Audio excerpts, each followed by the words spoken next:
ስትጸልዩ እንደዚህ ብላችሁ ጸልዩ አለ ጌታ ኢየሱስ። በሰማያት የምትኖር አባታችን ሆይ። our father እንግሊዘኛው our father ብሎ ነው የሚጀምረው። our father አባ ፋዘር። ይሄ አባ የሚለው ስፒሪቹዋል ቋንቋ ኢንቲሜሲ ነው፣ ዲፕ ነው፣ ጥልቅ ፍቅር ነው። አባ በእንግሊዘኛም አባት ብለን የምንጮህበት የልጅነት መንፈስ ተቀበላችሁ እንጂ እንደገና ለፍርሃት የባርነት መንፈስ አባ ማለት የልጅነት መንፈስ ስትሬት ወደ እግዚአብሔር ፕሬዘንስ የምትገባበት የልጅነትን መንፈስ ነው። በኢየሱስ ሪስቶር ይሆናል።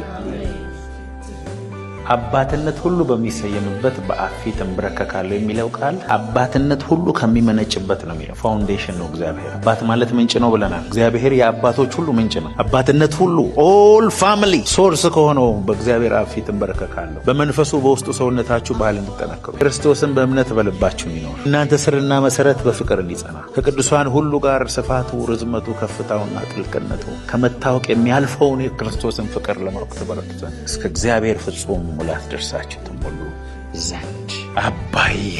አባቴ ማይ ሶርስ አይዴንቲቲን ያገኘሁበት ማንነቴን ያገኘሁበት አባት አለኝ፣ መመኪያ አለኝ። ለተቀበሉት በስሙ ለሚያምኑ ለነርሱ የእግዚአብሔር ልጆች to become the children of God ስልጣንን ሰጣቸው። እኔ የእግዚአብሔር ልጅ ነኝ። ስለዚህ እግዚአብሔር እኛ እንድናቀው የሚፈልገው እንደ አባት ነው።